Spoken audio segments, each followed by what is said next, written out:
안녕하세요. 세 번째 영상입니다. 오늘은 문명의 형성과 국가의 성장에 대해서 살펴볼 텐데요.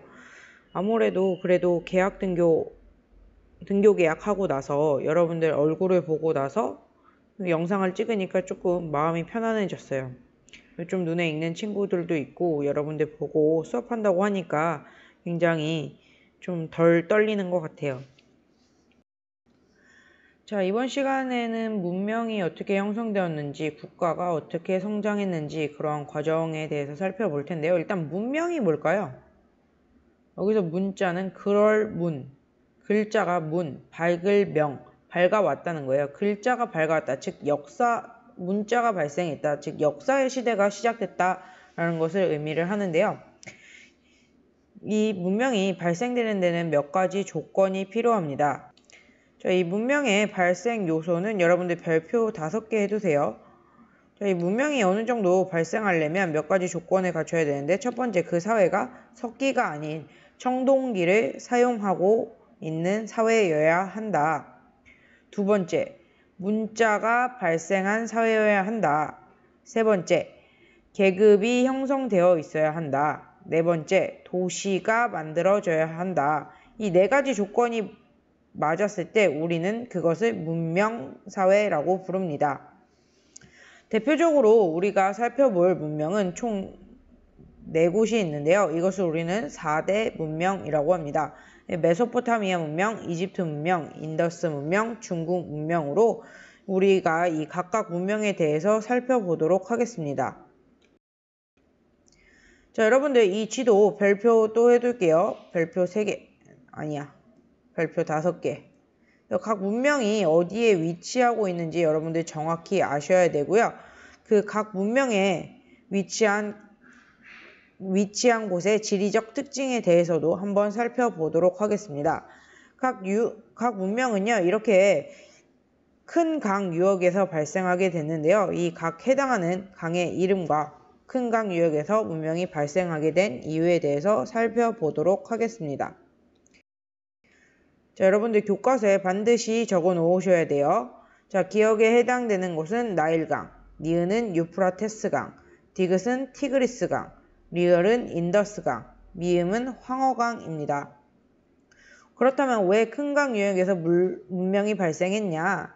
큰 강 유역에는 상류로부터 운반된 기름진 흙으로 인해서 비옥한 평야지대를 형성하여 농사 짓기에 유리하였다라고 하는데요. 아무래도 한번 홍수가 나면은, 비가 많이 오고 홍수가 나고 나면은 강 바닥에 있었던 중요한 영양분을 가지고 있는 흙들이 강 위로 올라오게 돼요. 그래서 그 강 유역에서 농사를 지면은 물도 풍부할 뿐만 아니라 항상 흙도 풍부한 영양분을 갖추고 있어서 농사가 잘 됩니다. 이렇게 농사가 잘 되다 보니까 사람들이 모이게 되고요. 이 강의 범람, 그러니까 강의 환경을 잘 조성하기 위해서 관계시설이라는 시설을 만들게 되고요. 이를 만드는 과정 속에서 국가도 만들어지고 계급도 생기고 문자도 생기면서 이를 바탕으로 우리가 문명이라고 부르는 도시들이 발생하게 되는 것입니다. 여러분들이 만약 수능 시험을 보면은 수능 시험 1번 문제는 반드시 메소포타미아 문명에 대한 문제거나 이집트에 대한 문제일 것입니다. 그만큼 이 메소포타미아 문명과 이집트 문명이 비교해서 보기도 좋고 가장 오래된 문명으로 추정되기 때문에 세계사에서 굉장히 중요한 부분을 차지합니다. 이 메소포타미아 문명은 기원전 3500년 전에부터 발생되었고 그 이후 발전되어 왔다라고 하는데요. 이들은 티그리스 유프라테스 강 두 가지 강 유역에서 두 강 유역 사이에서 발전을 합니다. 그렇기 때문에 굉장히 개방적인 지형의 문명이 형성되고요. 주인이 굉장히 많이 바뀌게 됩니다. 메소포타미아 문명의 특징은 뭐냐면, 특징적으로 우리가 살펴볼 내용이 뭐냐면 지구라트예요. 여러분들 성경에서 바벨탑이라고 들어보셨을 거예요. 하나님과 닿기 위해서 사람들이 탑을 막 쌓다가 나중에 하나님이 이것을 무너뜨리면서 각각의 민족들의 언어가 달라지게 되었다라고 성경에 써 있는데요.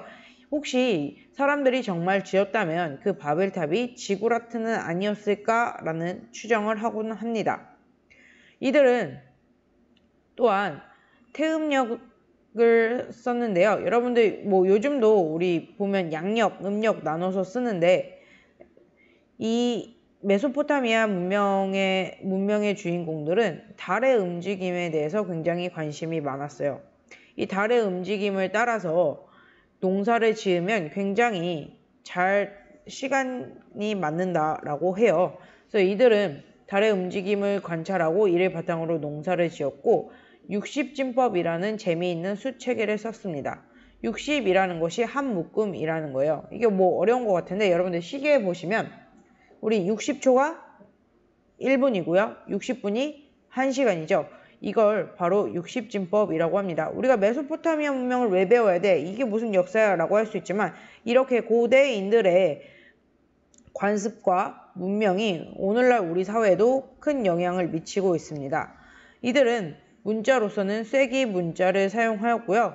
이들이 이러한 문자가 발달됨에 따라서 함무라비 법전이라는 법전이 편찬되기도 합니다. 이 법은 굉장히 재밌는 특징이 있어요.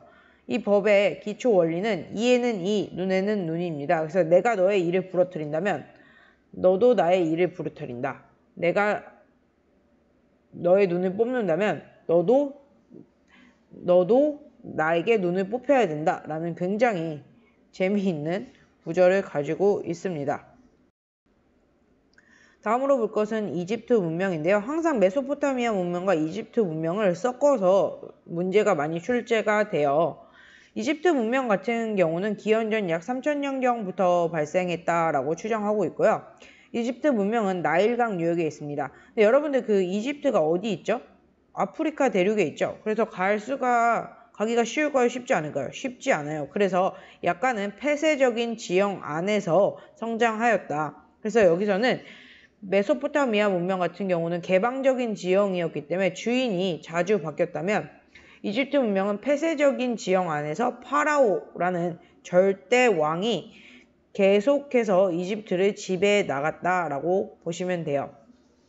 이집트 같은 경우는 나일강이 굉장히 규칙적으로 범람했다가 규칙적으로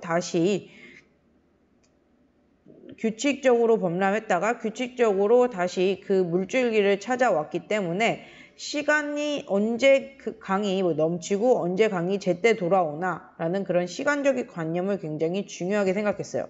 그래서 이집트는 태양력을 사용했다. 오늘날 우리가 쓰는 양력을 사용했고 이 파라오라는 뜻이 결국 태양의 아들이라는 뜻이에요. 한편 이렇게 나일강이 주기적으로 범람하고 주기적으로 제자리로 돌아오는 결과 그 물이 얼만큼 범람하고 얼만큼 줄어들었는지를 측량하는 측량술이 발달하였고 이로 인해서 도형과 관계된 기하학도 발달하였다.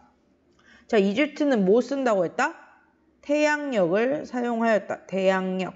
그러면은 메소포타미아 문명은 태음력을 사용했다. 굉장히 중요합니다. 한편 이집트는요. 죽고 나서 사람이 어떻게 되는가에 대해서 굉장히 관심이 많았어요. 그러다 보니까 뭘 만들었지? 미라를 만들었죠. 미라를 만들다 보니까 뭐가 발달했을까? 의학이 발달합니다. 또한 피라미드 안에 그러한 여러 예술들이 발전하면서 그림 문자를 사용하기도 했다. 이집트인들은 이렇게 사후세계, 죽고 난 뒤를 굉장히 중요하게 여겼기 때문에 여러분들이 아는 미라나 피라미드, 스핑크스를 만들어냈고 사자의 설하는 것을 제작했는데요. 이것은 약간 여러분들 그 신과 함께라는 영화 봤죠? 그 지옥세계가 아니라 사후세계에 대한 안내 가이드까지 만들기도 했었다. 자, 이것이 여러분들이 보셨던 피라미드들입니다. 자, 그러면 우리가 4대 문명밖에 없냐? 4대 문명에 관련된 민족들밖에 없냐? 그게 아니고 여지껏까지 우리가 밝혀낸 문명들이 대표적으로 4가지가 있다라고 볼 수 있고요. 그 외에도 많은 민족들이 일정한 집단을 이루고 도시를 형성하고 언어를 가지면서 살아갔다. 또 몇 가지 서양 세계에 큰 영향을 준 민족들을 보자면 하나는 페니키아와 또 하나는 헤브라이입니다. 이 페니키아인들은요, 기원전 1200년경 나타났다고 추정이 되면서요, 이들이 표음 문자, 음을 읽어서 사용할 수 있는 문자를 사용했는데 이들이 사용했던 문자가 알파벳의 기원이 되었다고 합니다. 헤브라이는 여러분들이 아는 그 크리스트교, 즉 개신교의 원조격이라고 할 수 있죠. 그래서 유대교를 믿었던 민족들을 헤브라이라고 하고요. 이 유대교가 이후 크리스트교, 이슬람교에 큰 영향을 주었다. 이 헤브라이는 오늘날 우리가 말하자면 유태인이라고 생각하시면 될 것 같아요. 자, 이후 이제 아시아 쪽으로 넘어와서 몇 가지 중요한 문명들을 살펴보자면 하나는 인더스 문명이에요. 인더스 문명은 말 그대로 인더스강 유역에서 시작해서 인더스 문명이다. 이 인더스 문명은 모헨조다로, 하라파라는 도시가 발굴되면서 더욱더 자세히 그 모습이 나타났는데요. 이들도 역시 청동기와 그림 문자를 사용했으며 농경과 목축을 병행했다는 모습을 살펴볼 수 있습니다. 굉장히 재밌는 게 이때도 이렇게 인더스 문명과 메소포타미아 문명이 교역을 했고요. 메소포타미아 문명과 이집트 문명이 무역을 하는 광대한 네트워크가 형성되어 있었다는 것을 볼 수가 있습니다. 이런 인더스 문명이 잘 나가다가 언제 콱 하고 꼬꾸라지냐라고 하면 기원전 1000년경입니다. 기원전 1000년경에 아리아인들이 겐지스강 유역 쪽으로 진출하면서 인도에 본래 살고 있었던 원주민을 정복합니다. 이 과정 속에서 지배자와 피지배자가 나누겠죠. 그 과정 속에서 또 종교가 발생하게 됩니다. 그래서 브라만교가 이 시기에 만들어지고요. 브라만교의 경전인 베다가 정리되면서 여러분들이 오늘 알고 있는 카스트제가 형성되게 됩니다. 자, 여러분 교과서 27쪽에 모헨조다로라는 곳의 흔적을 한번 살펴보시면 재미있을 것 같아요. 자, 우리가 다음으로 볼 문명은 중국 문명인데요. 중국 문명 역시 강 유역에서 발전을 합니다. 그래서 황허강과 양쯔강을 중심으로 중국 문명이 발전됐고요. 이들은 농작물만 재배하는 것이 아니라 목축도 병행하였으며 토기 문화가 발달하였다. 기원전 2500년경부터는 중국 각지에서 청동기가 사용되고요. 이러한 과정 속에서 국가가 만들어지게 됩니다. 대표적인 국가의 명칭이 무엇이냐면 상입니다. 상.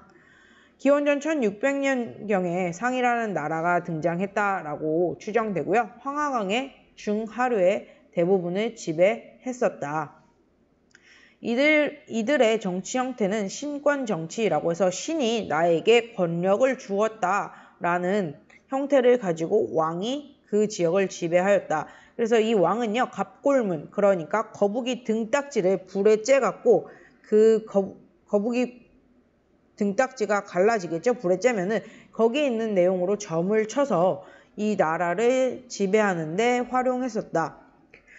이들 또한 달력을 사용해서요, 농경을 효율적으로 이용하고자 하였고 청동기를 사용함으로써 자신의 왕이나 귀족 계층의 권위를 높이고자 하였다.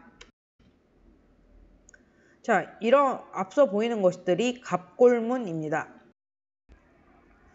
자, 기원전 11세기경 상나라를 정복하는 나라가 나타납니다. 바로 주나라인데요.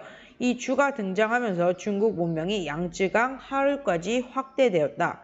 이 주는 재미있는 정치 시스템을 적용을 하는데요. 바로 혈연 관계를 바탕으로 한 봉건제를 실시하였다. 자, 제가 어느 지역을 다스리고 있다가 다른 지역을 정복해서 그 지역으로 저의 영향력을 확대하면 그 지역에 제 아들들을 하나씩 보내서 그 지역을 다스리게 하는 거예요. 그럼 그 제 아들들도 또 아들을 낳아서 또 영토를 확장하겠죠. 이렇게 확장하는 형태를 취해서 국가의 권력과 영역을 넓혀갔다. 이렇게 잘 나가는 주에게도 시련이 옵니다. 말을 타고 내려오는 유목민족의 침입으로 수도가 천도, 즉 수도가 옮겨지기도 하고요. 그 이후 주 왕실의 권위가 추락되면서 여러분들 한 번쯤은 들어보셨을 거예요. 춘추 전국 시대가 전개되는 바탕이 되기도 한다. 자, 오늘 4대 문명에 대해서 살펴봤는데 너무나 정신없죠? 네, 다음에 여러분들 등교 계약하시면 교과서로 다시 한번 정리해 드릴게요. 자, 여러분들 내용 정리 부분 반드시 확인하시고요.